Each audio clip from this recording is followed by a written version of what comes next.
उत्पत्ति अध्याय 14। अब्राम का लूत को छुड़ाना। शिनार के राजा अरमापेल और एलासार के राजा अरियोक और एलाम के राजा कदोलराओमेर और गोइम के राजा तिदाल के दिनों में ऐसा हुआ कि उन्होंने सदोम के राजा बेरा और अमोरा के राजा बिरशा और अदमा के राजा शिनाब और सबोयीम के राजा शमेबेर और बेला जो सोअर भी कहलाता है, इन राजाओं के विरुद्ध युद्ध किया। इन पांचों ने सिदोम नामक तराई में जो खारे ताल के पास है एका किया। 12 वर्ष तक तो ये कदोरलाओमेर के अधीन रहे, पर 13वें वर्ष में उसके विरुद्ध विद्रोह किया। 14वें वर्ष में कदेरलाओमेर और उसके संगी राजा आए और अश्तरोत कनम में रपाइयों को और हाम में जूजियों को और शाबे किरिया तैम में एमोरियों को और सईर नामक पहाड़ पर होरियों को मारते मारते उस एल्पारान तक जो जंगल के पास है पहुंच गए।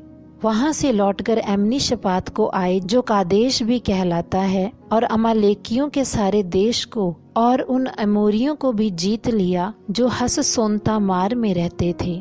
तब सदोम, अमोरा, अदमा, सबोयीम और बेला जो सोअर भी कहलाता है, इनके राजा निकले और सिद्दीम नामक तराई में उनके साथ युद्ध के लिए पांति बांधी। अर्थात एलाम के राजा कदोरलाओमेर, गोइम के राजा तिदाल, शिनार के राजा अमरापेल और एलासार के राजा अरियोक, इन चारों के विरुद्ध उन पांचों ने पांति बांधी।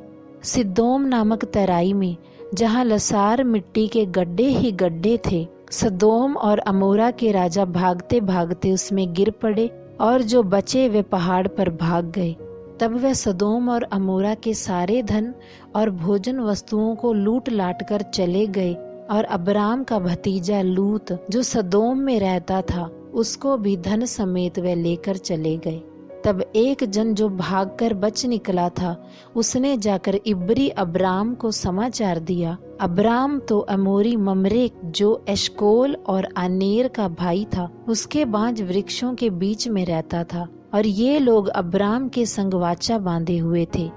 ये सुनकर कि उसका भतीजा बंदी बना लिया गया है, अब्राम ने अपने 318 शिक्षित युद्ध कौशल में निपुण दासों को लेकर, जो उसके कुटुंब में उत्पन्न हुए थे, अस्त्र शस्त्र धारण करके दान तक उनका पीछा किया, और अपने दासों के अलग अलग दल बांधकर रात को उन पर चढ़ाई करके उनको मार लिया, और होबा तक जो दमिश्क के उत्तर की ओर है उनका पीछा किया।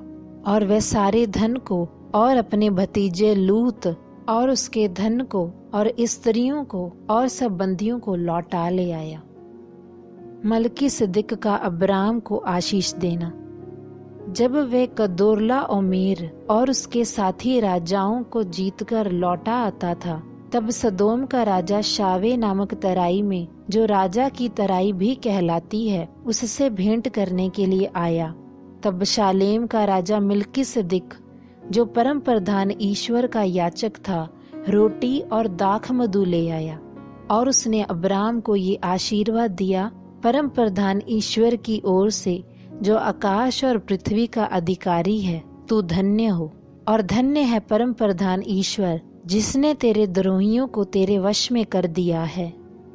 तब अब्राम ने उसको सब वस्तुओं का दशमांश दिया।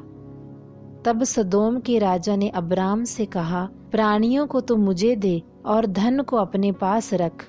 अब्राम ने सदोम के राजा से कहा, परम प्रधान ईश्वर यहोवा जो आकाश और पृथ्वी का अधिकारी है, उसकी मैं ये शपथ खाता हूँ कि जो कुछ तेरा है उसमें से ना तो मैं एक सूत और ना जूती ना बंधन ना कोई और वस्तु लूंगा, कि तू ऐसा न कहने पाए कि अब्राम मेरे ही कारण धनी हुआ। पर जो कुछ इन जवानों ने खा लिया है और उनका भाग जो मेरे साथ गए थे, अर्थात आनेर, एशकोल और ममरे, मैं नहीं लौटाऊंगा। वह तो अपना अपना भाग रख लें।